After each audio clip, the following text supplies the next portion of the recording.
नीतीश कुमार की खामोशी ने बिहार में कई इतिहास रच दिए हैं।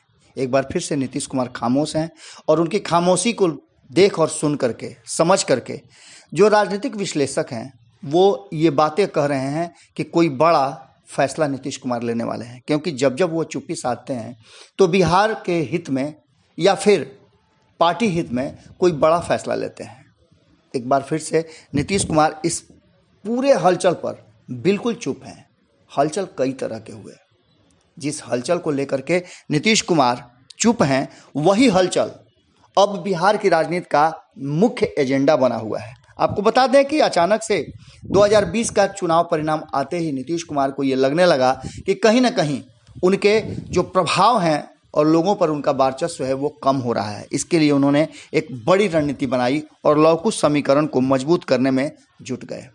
इस समीकरण को मजबूत करने का ही नतीजा था कि उन्होंने आरसीपी सिंह के हाथ में पार्टी का कमान दे दिया।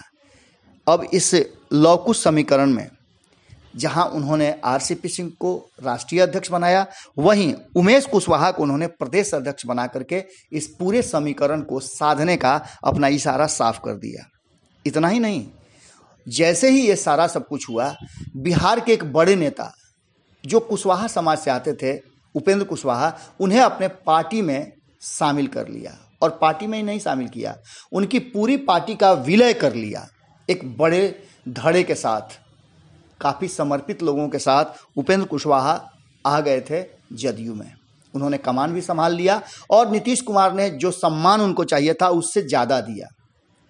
सबसे पहले उन्हें संसदीय बोर्ड का अध्यक्ष बनाकर ये बात स्पष्ट कर दी कि अब आरसीपी सिंह पार्टी का कमान ही संभालेंगे, जबकि जो भी बातें होंगी, संसदीय फैसले लेने होंगे, वो फैसला अध्यक्ष के रूप में उपेंद्र कुशवाहा लेंगे। और ये कुशवाहा समाज के लिए एक बड़े सम्मान की बात थी। लोगों ने उनका सपोर्ट भी कर दिया। बहुत सारे लोग जो उपेंद्र कुशवाहा के विलय से नाराज थे, वो भी अब इंतजार करने लगे कि उपेंद्र कुशवाहा अपने समाज के लिए और लवकुश के लिए बहुत कुछ करेंगे। नीतीश कुमार सत्ता में हैं और सत्ताधारी पार्टी को बहुत सारे अधिकार प्राप्त होते हैं, लेकिन ये सारी चीज़ें ज्यों की त्यों बंद रह गई, क्योंकि अध्यक्ष थे आरसीपी सिंह और फैसला उन्हें लेना था कि संगठन का विस्तार कौन होगा, किसे संगठन में शामिल करना है, क्या उपेंद्र कुशवाहा के लोगों को एडजस्ट किया जाएगा।